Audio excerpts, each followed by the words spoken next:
코로나 때문에 생활체육시설도 문을 닫고 어디 운동할 곳도 마땅치 않아 건강 관리하기 힘드시죠? 몸 여기저기가 쑤시고 머리도 지끈거리고 왠지 면역도 떨어지는 것 같습니다. 이럴 때일수록 건강을 위한 생활습관 유지는 정말 중요합니다. 저희 강서 노인복지관에서는 코로나를 이기고 건강한 생활에 도움이 되는 영양과 운동 이야기를 준비했습니다. 먼저 오늘 이 시간에는 유행병 시기에 꼭 필요한 영양소 이야기입니다. 내 몸이 건강하고 면역이 튼튼해야 코로나 바이러스가 감히 침투를 하지 못하겠죠. 이야기로 듣는 건강 이야기, 그 첫 번째 시간, 바로 감염병 예방에 도움을 줄 수 있는 비타민C입니다. 자, 여기에서 퀴즈 하나 내겠습니다. 사람에게 꼭 필요한 3대 영양소가 있습니다. 무엇일까요? 네, 맞습니다. 탄수화물, 지방, 단백질입니다. 우리에게 에너지를 주는 칼로리의 3대 공급원입니다. 그런데 여기에 추가 퀴즈가 하나 더 나가겠습니다. 감아보니까 사람에게 칼로리만 필요한 게 아니더라는 거죠. 3대 영양소에 2가지 영양소가 더 늘어 5대 영양소가 만들어집니다. 자, 여기에서 퀴즈. 추가된 영양소 2가지는 무엇일까요? 네, 맞습니다. 비타민과 미네랄이 포함되었습니다. 비타민과 미네랄이 필수 영양소로 밝혀지기까지는 아픈 역사가 있습니다. 자, 비타민C와 관련된 무시무시한 이야기 한번 들어볼까요?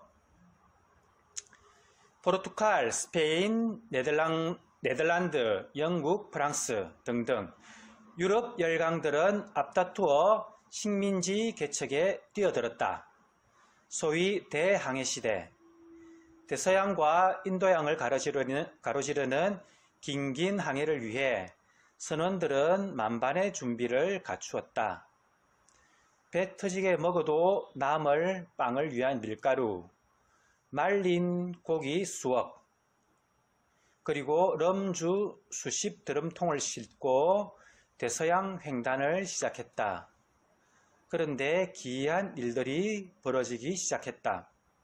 선원들이 하나 둘 피를 흘리며 쓰러지는 것이었다. 피부, 코와 입은 물론이고 내장 출혈로 피똥을 싸며 죽어가는 것이었다. 바로 이른바 괴혈병이었다. 괴이하게 피를 흘리며 죽어나간다고 해서 붙여진 이름 괴혈병. 식민지는 개척해 보지도 못하고 배 안에서 선원들이 다 죽어나갈 판이었다. 이때 구세주처럼 등장한 이가 있었으니 당시 해군 군의관으로 재직하고 있던 그 이름도 찬란한 제임스 린든. 그는 레몬즙을 마시게 하면 희한하게 괴혈병이 치료된다는 사실을 발견하고 모든 항해선 밖에 레몬을 잔뜩 싣고 가게 했는데 드디어 선원들이 무사히 대서양을 횡단하고 목적지에 도달할 수 있었던 것이었다. 아니, 도대체 레몬이 뭐길래? 이제는 안다. 레몬이 괴혈병을 치료하고 예방한 것이 아니라 레몬 안에 있는 비타민C가 그런 작용을 한다는 것을.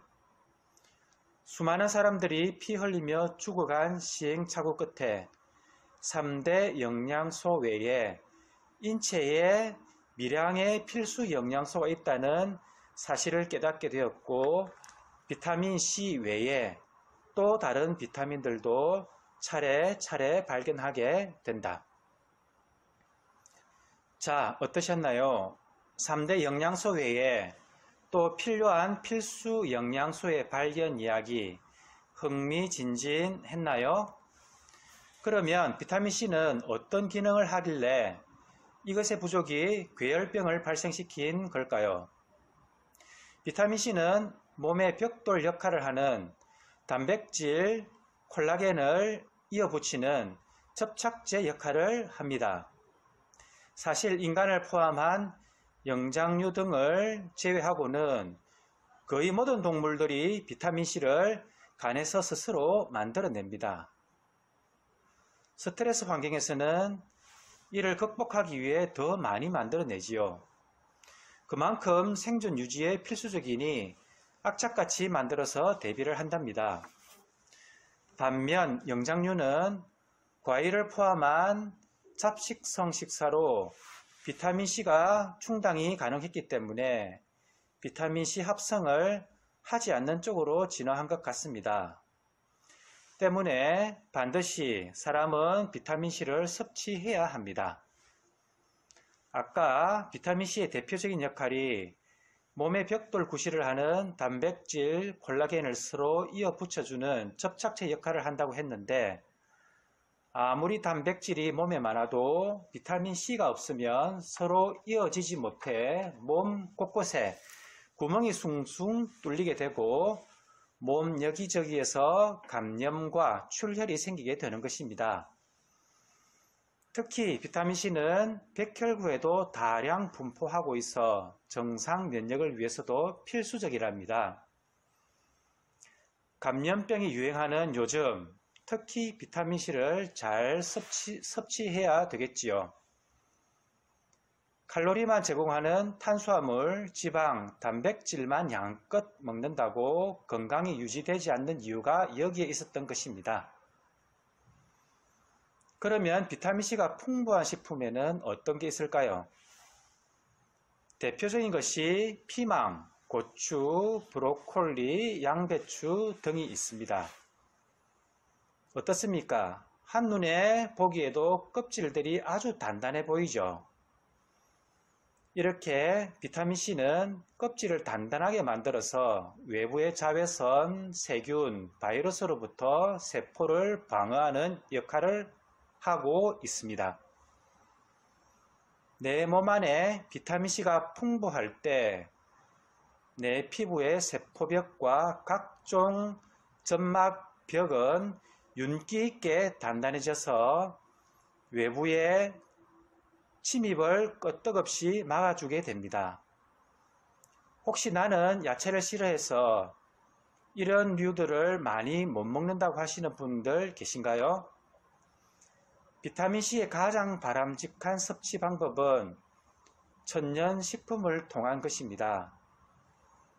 비타민C 이외에 헤아릴 수 없이 소중한 미량 원소들을 함께 섭취할 수 있기 때문이죠. 하지만 야채를 많이 못 먹는 분들은 건강기능식품으로라도 드셔야 합니다. 건강기능식품으로 비타민C를 섭취할 때 딱딱한 알약보다는 가루 형태의 캡슐로 섭취하는 것이 훨씬 더 좋습니다. 또 나는 비타민C를 먹으면 속쓰림이 나타난다 하시는 분들 계신다고 한다면 알카리 미네랄로 중화시킨 중성 비타민C도 있습니다. 또 인지질로 코팅해서 흡수력을 아주 높인 리포소말 비타민C도 있으니 아주 다양한 선택지가 있는 것입니다. 자, 마지막으로 한 가지 추가 꿀팁을 드리면 건강기능식품으로 비타민C는 물에 아주 잘 녹는 수용성이라 몸에 쌓이지 않습니다. 그래서 한꺼번에 많은 양을 드시기보다는 조금씩 자주 드시는 것이 체내에서 비타민C 효과를 보다 오래 유지하는 방법입니다. 흥미진진한 건강 이야기 시리즈 앞으로도 계속 되겠습니다. 많은 응원 부탁드리겠습니다. 감사합니다.